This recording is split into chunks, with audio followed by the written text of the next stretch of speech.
Good afternoon, everybody. I am the Cynic. The real man. Jesus Christ, I can't believe we're still doing this. The debate of the real man has ramped up in recent years, ranging from women who were having children against men's will and forcing them into fatherhood, to the bumbling nether apes at the bar whose futures consists of trying to relive the drunken excitement and fun of their youth. Be a real man, they say, to try and coerce you into it. You'll notice the descriptions given of this real man are typically what benefits the person who's demanding that you be this man. From what I've observed of his description, the real man isn't something to strive for, or even worthy of respect. It's too full of contradictions and regulations that wouldn't be tolerated by a man who knows his worth, or one who values his mental health. The real man is a lapdog at a woman's beck and call, an attack dog on her whim, a mule of work when she needs something done, and an ATM when she needs something paid for. The real man doesn't think for himself, nor what is in his own best interest, just the interests of those others and those around him, especially that of women. While it may be his life, his existence is not his own.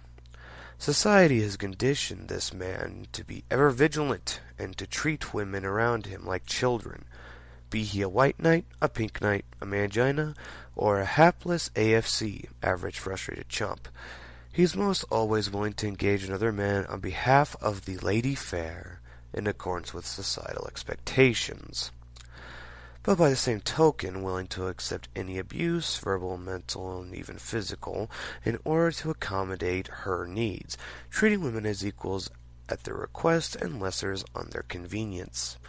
These men often have missing father figures and have no sense of self in life, as indicated by their indiscretion to be manipulated by others into objectives and favors that will serve them in no way while benefiting those who they're trying to please, as is society's conditioning for men as a general whole.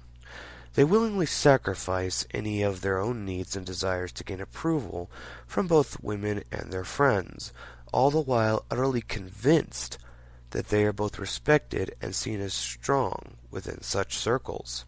Falsely, of course.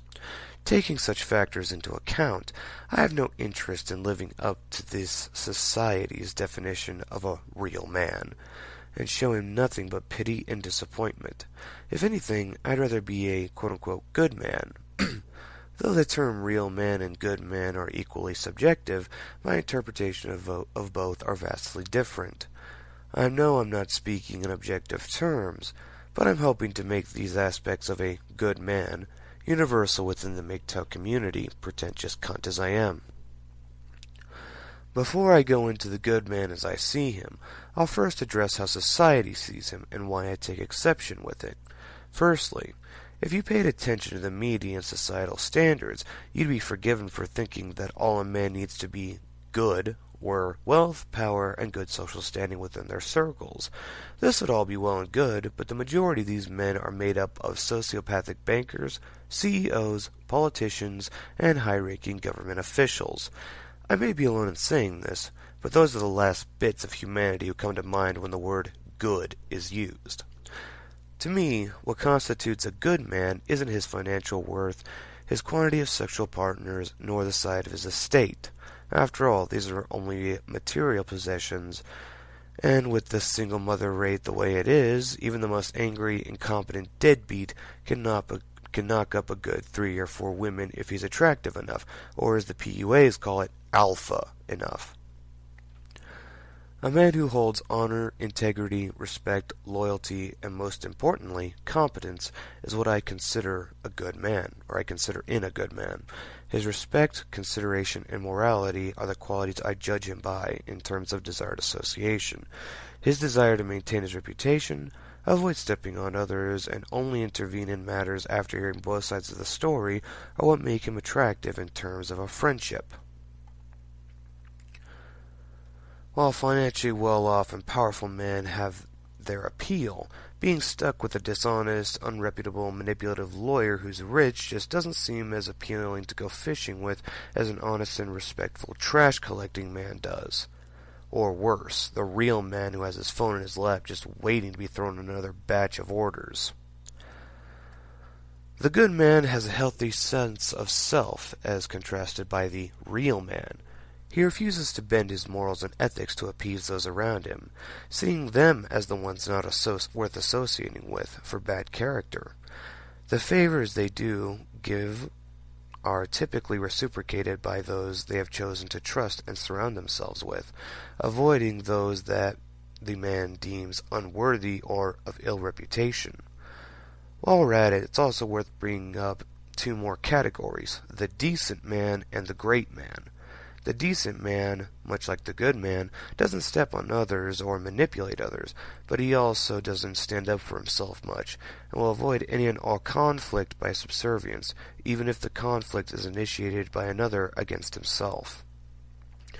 The great man, on the other hand, has made amazing achievements that makes himself remembered throughout history. Sandman does well in calling these men God among MGTOW. Some include great thinkers and inventors like Nikola Tesla and Isaac Newton, or philosophers like Arthur Schopenhauer and Aristotle, whose wisdom and name have been both utilized and passed down through the generations. But expanding on these two types of men is for another video. Getting back to the good man versus real man topic, it's only common sense to say that both of these are subjective in most every aspect. But in society, it holds a universal definition. Even among PUAs and MRAs, the term real man is thrown around quite a bit in an attempt to shame others into falling into line with their beliefs. So in conclusion, it seems that real men are whoever they are told to be by others at the time. As I've said before, I'm glad not to be this real man, as I see him as nothing but a lapdog incapable of thinking for himself, and is continuously at the will and call of those who question his masculinity.